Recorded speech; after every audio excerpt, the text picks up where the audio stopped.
everyone, and welcome back to Psychology Eats. So what's eating you? Hello everyone, and welcome back to the channel. I hope this video finds you in great mental health, honey. I hope you keeping warm if you out here on the East Coast, baby, because we freezing our earth off. It's cold. So anywho, I am a reaction channel, and I do reactions on pretty much whatever I feel like doing a reaction on. You know why? Because it's my channel. And so, yeah. So sometimes I get into the business of Atlanta street interviews. And so if you're new to my channel, you don't know this, but I'm about to tell you something. I can't stand Marcus. I call him Mucus. And if you want to know why, you're going to have to go down in my feed and find videos where I exposed his ass. So, yeah. So, let's get into this. Marcus, y'all know I just dropped a couple videos regarding Tone and Iliana. So, Marcus is still out here. Why am I screaming? Ah! Sorry, y'all, I'm driving. So Marcus is still out here trying to find his big one and redo his big one, since Josias and Josias' family don't want nothing to do with his little ass.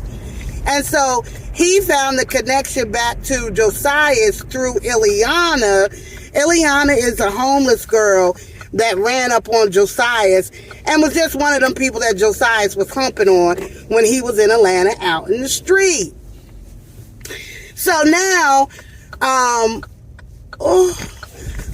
Mucus has got involved with Iliana and Tone, and then he's, was exposing Tone, because these is two kids living, they're babies, they're not little, but you know what I'm saying, they're just young adults. Unfortunately for them, they don't have the family that they deserve to have, and so as a result of that, the streets is raising them, and the streets is eating them up, right? And so the compassion has to be for them. They are immature. They both have serious mental illness that probably runs genetically through them. And so they don't make the best decisions. They probably never will. Maybe when they get 40, 50 years old, they'll catch up mentally where they should be, or at least up to 20. So anyway, Marcus found, he likes the salacious stories. Anything connected to sex, Marcus is going to get a hardy. Did I say hardy? A hard on. Anything like, oh God, did you say sex? So he exposed Tone and found out some of Tone's business. In these streets, when you in these streets real heavy, like you really living in these streets, these kids will do anything to survive. You in survival mode. So that means you got to put a wig on and suck a little something. Then that's what you going to do if you hungry. So Marcus, shut up. So anywho, now Iliana, birth mom, who is Russian, brought here at 14 to be adopted, which to me is a super red flag. Well, let me tell you something real quick about Russian adoptions. First of all, I'm 30 years in this. 30 years in mental health. I'm a clinician. I have seen it all, okay? And I've been an adoption in the world of adoption and foster care and all of that. So I know how that system works. So at 14 to be adopted is already, to me, a red flag. Okay, fine. She got adopted. A family here. This was Iliana's mom. A lot of the Russian adoptions did not work out because in Russia, and in these where these Americans and Europeans were going to Russia to adopt these babies, they weren't getting full disclosure from these adoption agencies. A lot of these babies that were coming from Russia had fetal alcohol syndrome. They were sick babies. They were their parent, the mother, was mentally ill. And so those were the children that Russia was allowing to be adopted. They were already sick babies. But when you get to Russia, an American family or European family, when they would get to Russia, these adoption agencies would not tell these potential parents what the history was of these children. And so what happened was they would adopt these little babies, and then they would have all kinds of issues and problems with these kids by the time they were like 2-3 years old. I mean, like, serious issues. And a lot of these families couldn't manage it. And so families started sending these Russian babies back to Russia. Like, literally saying, I don't want this baby, something ain't right.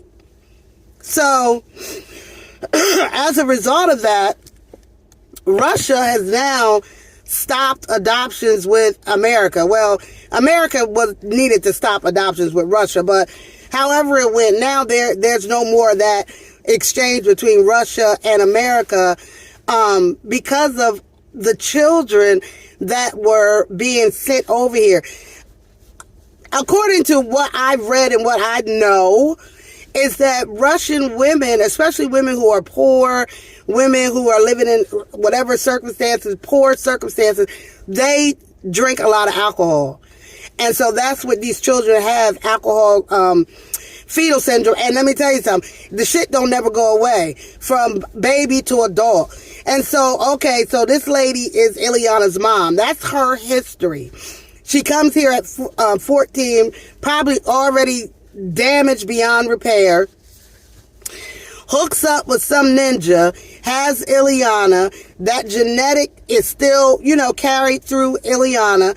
And Iliana has multiple families that have been taking care of her since she was a baby.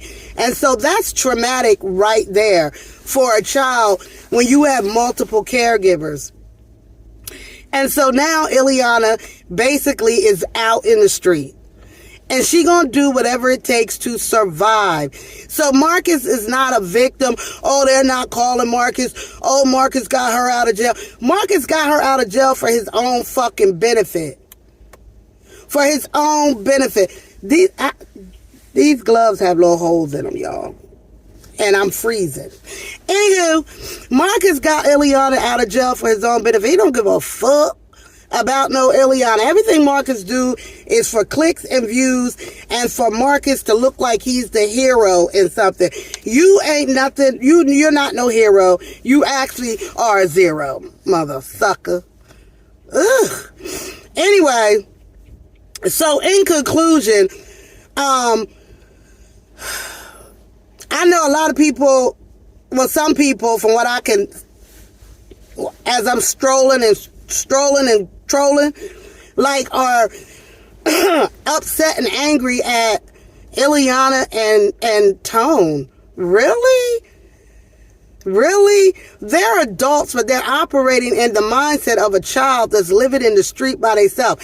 It's like, imagine a 10-year-old living in the street by their self. All they want to do is eat and survive. And that's what they're doing. I don't feel sorry for no goddamn Marcus. And anybody that donated to Tone and to Iliana, you did that because you wanted to. And whatever they did with the money, they did with the money. However they surviving, they survive it. But for people to be mad at them and dragging them, they're the victims in this. Ugh, Marcus, shut up.